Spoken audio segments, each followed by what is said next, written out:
যাই, স্যার তো বসে আছে, স্যারকে গিয়ে ভাতটা দিয়ে আসি। স্যার, এই নেন ভাত।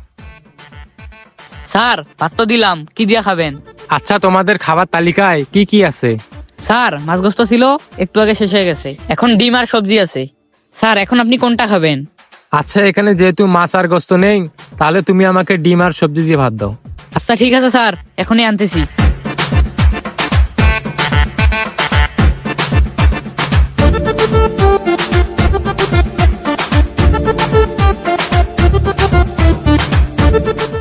যাই, ভাইটাকে একটু সবজি বেশি করে দেই।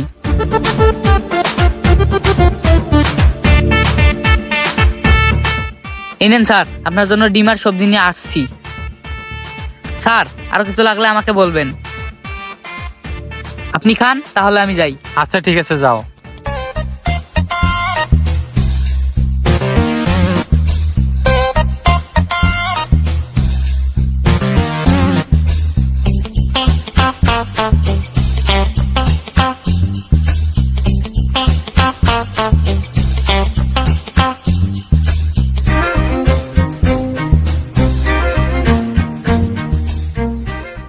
এই ছোট, জি মহাজান। আচ্ছা ওনার বিল কত আসছে? মহাজান, ওনার বিল 50 টাকা হয়েছে। ভাই, আপনার বিল তো বেশি আসে নাই, 50 টাকা আসছে। বিল হয়েছে তো 100 টাকা, আর হ্যাঁ তো বললো 50 টাকা। যাক, 50 টাকা বাইসা গেলাম।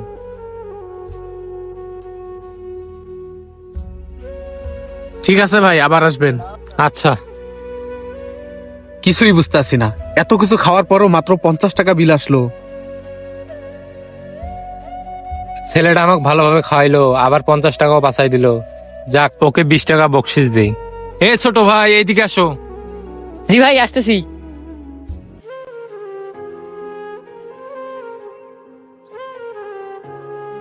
জি ভাইয়া, বলেন।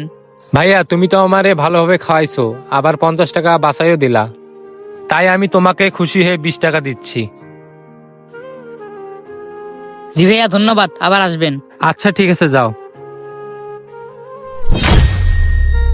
ও, তাহলে এই ঘটনা।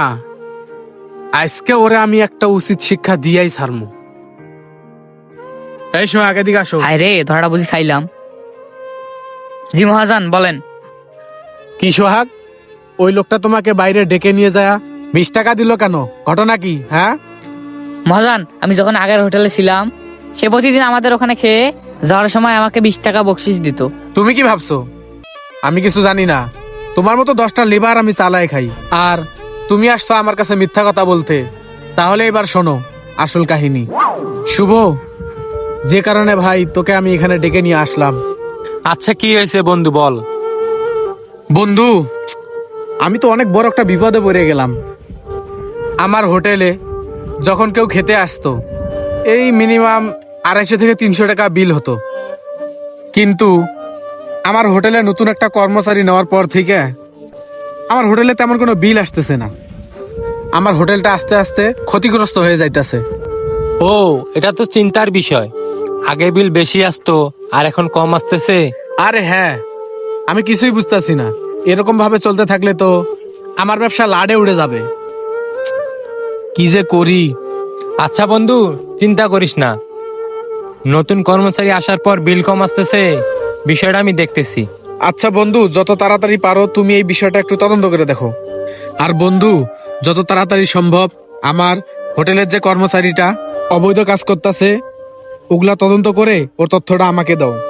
আচ্ছা বন্ধু, তুমি টেনশন করিও না, তোমার সাথে আমার হোটেলে দেখা হবে।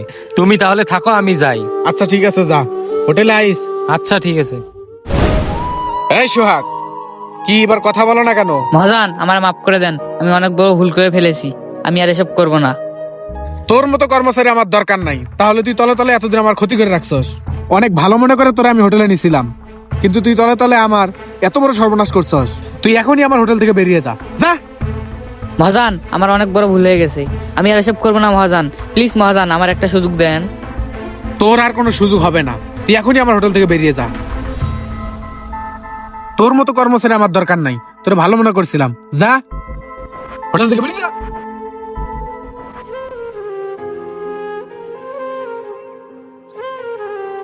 অনেক ভালো মনে করে তারা নিয়ে আসছিলাম আমার হোটেলে।